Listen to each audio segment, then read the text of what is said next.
مسەیلەمەی کورد. مسەیلەمەی کەزابی یەمەنیە کە دوای کۆچی دواییکردنی پێغەمبەر صلی الله عليه وسلم پڕۆپاگەندەی پێغەمبەرایەتی بۆ خۆی دەکرد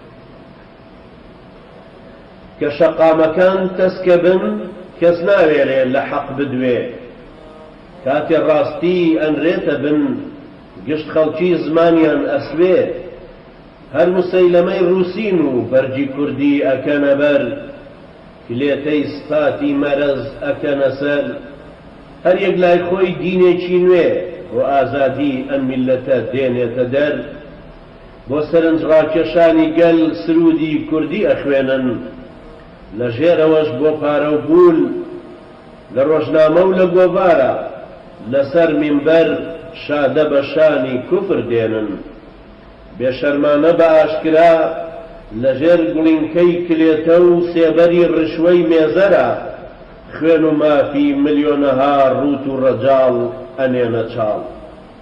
بەڵام مسڵمان ئەزانێ بڵێ ئێوە گەرچی بەڕواڵەت سەرکردن، بەڵام هەموو مسەیلەمەن، هەموو پێغەمبەری درۆت خۆرەی ناوخۆن، وەک ئەژدیهان پێوە ئەدەن، وەک زەروون خوێنی گەل ئەخۆن، ئەتانەوێ کوردی بێشوانی چاوەڕێ، لە ڕێبازی ئیسلام لادەن بیان خەنە سەرت و لە ڕێ.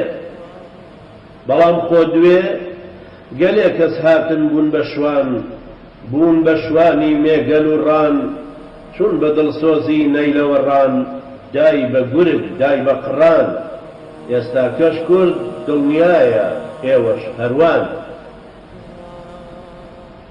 ئایا دەتەوێت ببیت بە یەکێک لە خوێندکارەکانی مامۆستاکرێکار؟ زانکۆی ئازادی دیڕاساتی ئیسلامی زادی بۆ خوێندنی زانستی شەرعی.